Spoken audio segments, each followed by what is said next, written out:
katalah kita nak lihat pula contohnya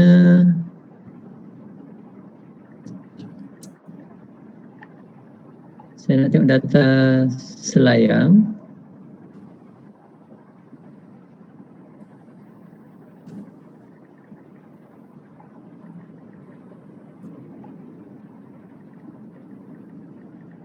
Okey, dan kita dapati kita nak cari keluasan lah dan bila kita lihat kita nampak bahawa dia ada luas dalam hektar. Okey, katalah luas ni tak ada lah, saya delete.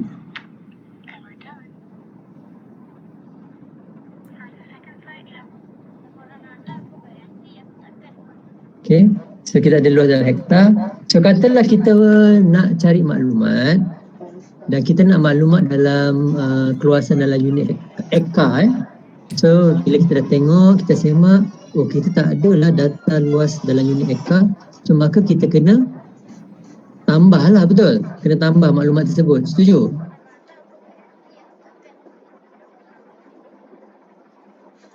Setuju.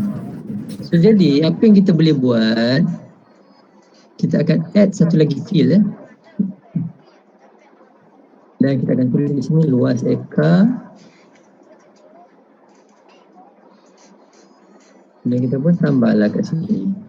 Kita tambah. So kenapa saya pilih double float semua, itu nanti kena Google lah sebab kalau saya nak explain semua tak cukup 14 minggu nak explain. You kena ni lah, maksudnya ada certain things you need to Google, ada certain things I will explain. Macam kenapa pakai float, kenapa pakai double tu semua, itu semua you boleh Google sendiri tu kan, daripada you Google entah apa-apa. Baik you Google website Esri Hub References, tahu kan? Ke dah lupa dah Esri Hub References tu? You pergi je situ lah, you type lah float ke double ke, nanti dia explain lah apa float double tu. So jadi that one I leave it to you to explore lah okay. So benda-benda simple tu you all cari sendirilah. Saya tunjuk benda-benda yang complicated je. Sebab kalau tak rugilah. Saya banyak experience tapi duk cerita benda-benda simple-simple ni, so macam tak mencabar lah kan. Dia macam ni lah contoh macam Lionel Messi kan, kenal Lionel Messi? Tak kenal. You second goal best. Contoh Lionel Messi, you suruh dia main kat Liga Super, rasa-rasa dia nak keluar peluh pun tak sempat nak keluar kan, belum sempat keluar peluh dah skor dah. Dia macam tu lah contohnya kan. Sebab tu lah dia pergi main kat mana, main lah dekat apa tu Ligue 1 kan, dia main kat Perancis kan. So jadi barulah berbaloi dia punya kudrat dia tu kan, tercabar lah. Dia rasa tercabar, maksudnya baru digunakan semaksimum kebolehan dia. So jadi macam sama macam saya lah. So kalau dengan experience yang saya ada, you nak suruh saya explain benda-benda simple-simple macam tu, saya rasa macam you tidak menggunakan sepenuhnya kepakaran saya. So jadi better you focus on benda-benda complicated. Benda-benda complicated you tanyalah. So jadi minda saya pun sentiasa kena fully utilize lah. Dia macam tu. Kalau tak dia underutilize. Macam sekarang ni untuk kelas you all ni, saya rasa kepakaran saya ni underutilize kan. So sayang lah underutilize. So you all tak rasa rugi ke? Tak rasa rugi? Rugi doktor. Ke tak ada rasa apa? Rugi. Rugi kan? Ya, you bayanglah saya experience dah berapa tahun. Lepas tu dengan banyak buat projek perundingan dekat luar. So jadi kalau you tak manfaatkan kepakaran saya, you all rugi. Sebab itulah macam student saya yang dah graduate especially yang banyak yang buat tesis dengan saya lah. Diorang korek sekorek-koreknya. Kan maksud semua ilmu saya semua dia sedut. Kan dia cuba sedut ilmu saya. Kan tapi macam biasalah dia sedut-sedut ilmu saya, ilmu saya masih ada lagi, dia tak hilang lah. Kan so saya cuba transfer dia macam you all lah seorang buat assignment siap copy paste kat orang lain, so copy you punya assignment ada lagi tak? Ada lagi kan. Cuma assignment ni dah bertambah lah, ada versi 2 kat orang ni, versi 3 kat orang tu. Macam tu lah konsep dia kan. So jadi gunakanlah kepakaran saya ni dengan sepenuhnya lah, kalau tak rugi you all. So jadi tadi kita dah buat luas ekor. So kita pun pergilah, kita pergi dekat sini, kita calculate geometry. Yes, pilih dekat sini ada area. Sebab kita nak cari keluasan so pilih area. Dan unit kita pilih square. Kita nak eka tadi kan, so jadi kita pilih eka. And then click OK. So bila klik OK, klik yes. So dia akan start calculate lah.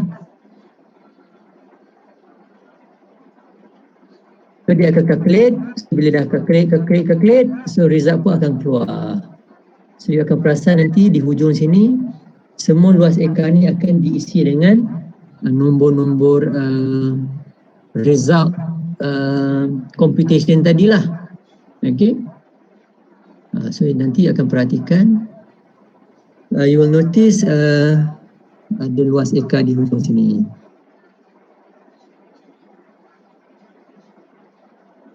Okay, so you dah nampak ada nilai keluasan di sini So jadi again, selain daripada extracting information, we can also create new information using geometry itu salah satu cara lagi lah. Okay, so now kita balik semula ke sini. Okay, katalah saya nak cari kawasan pertanian yang melebihi daripada, katalah saya nak develop kawasan baru lah untuk pembangunan So saya nak cari kawasan pertanian yang boleh dibuat pembangunan, dan kawasan pertanian tu kenalah lebih daripada 50 ekar lah contohnya So saya pun type lah, guna tanah pertanian. Dan saya letak boolean operator di sini N. Luas dia lebih daripada 50. Saya verify tak betul, so maksudnya ada salah command, so saya buang ini. Saya verify betul, so then saya klik apply dan saya klik OK. So bila saya buat begitu, so software akan select kawasan-kawasan yang menepati kriteria tadi. Dia ada 2 kriteria. Pertama, kriteria dia mesti pertanian. Kedua, kriteria dia mestilah melebihi daripada 50 ekar. Bila saya buka di sini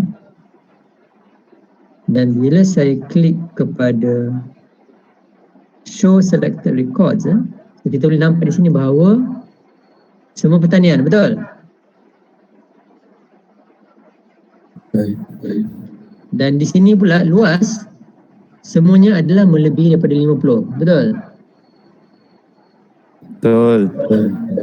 So now, senang tak nak extract maklumat bila kita tahu bagaimana nak menggunakan SQL punya command?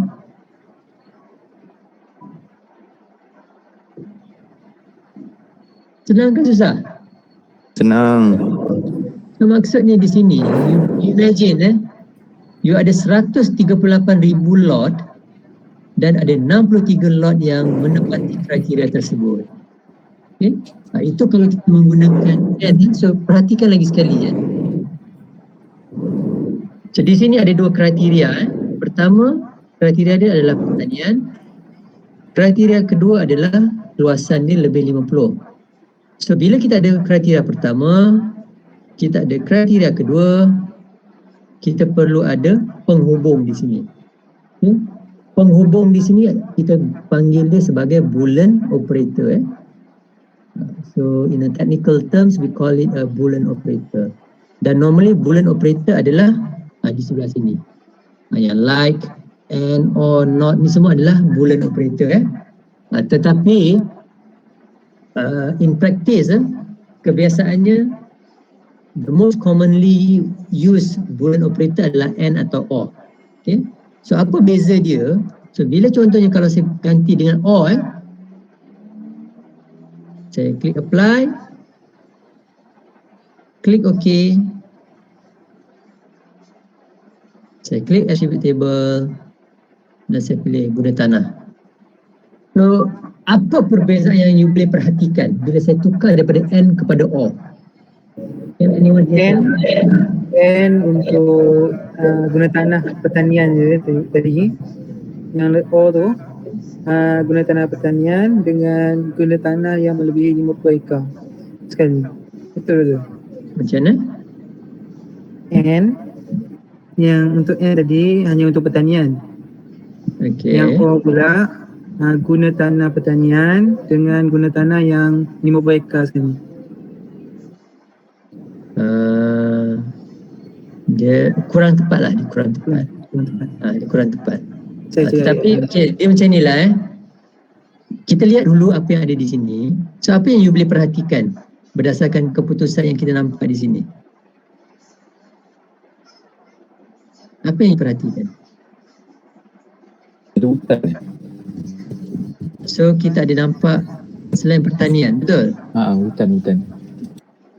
Okay, so now the question is, kenapa ada guna tanah lain selain daripada pertanian sedangkan kita dah set kriteria dia pertanian? Rasa-rasa ada yang siapa boleh jawab? Sebab luas ekar tadi saya dah cakap 50. So dia keluar benda lain lah macam tu. Siapa yang jawab tadi tu? Aslinda. Haslinda, mana Haslinda? Tak ada pun kat skrin saya.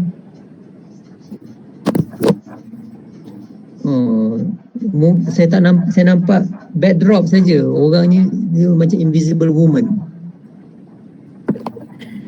Ada je. Kalau you pernah tengok cerita Invisible Man, pernah tengok cerita Invisible Man? Yang Kevin Bacon berlakon tu. Pernah tengok? Pernah.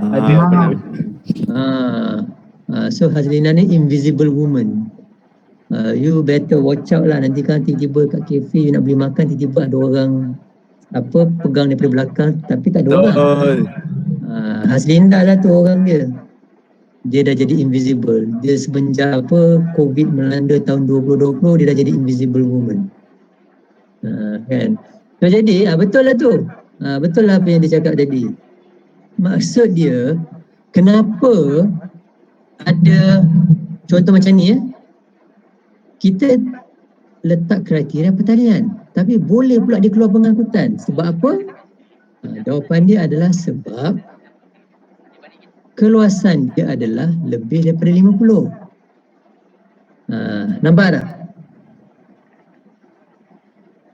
So walaupun dia bukan pertanian tetapi disebabkan keluasan dia lebih daripada 50, maka data ini pun dimasukkan sekali dalam result dia. Sama juga macam ni infrastruktur. So bila kita pergi ke hujung, kita nampak keluasannya adalah 152. So 152 ni lebih daripada 50 ke? Lebih. So sekarang ni nampak tak apa perbezaan kalau kita pakai and dengan bila kita pakai or? So kalau dalam case di mana kita nak dia mematuhi kedua-dua kriteria, maka kena pakai and atau or? And tapi kalau kita nak dia comply salah satu, and atau or? Alright. Kita takut je nak jawab. Kan. So jadi kalau kita nak comply salah satu, kita gunakan or. Kalau kita nak comply kedua-duanya, maka kita pakai and. Itu je konsep dia. So boleh faham? Senang je benda ni, bukannya complicated sangat pun kan. So it's very simple Seterusnya saya nak tunjukkan satu lagi.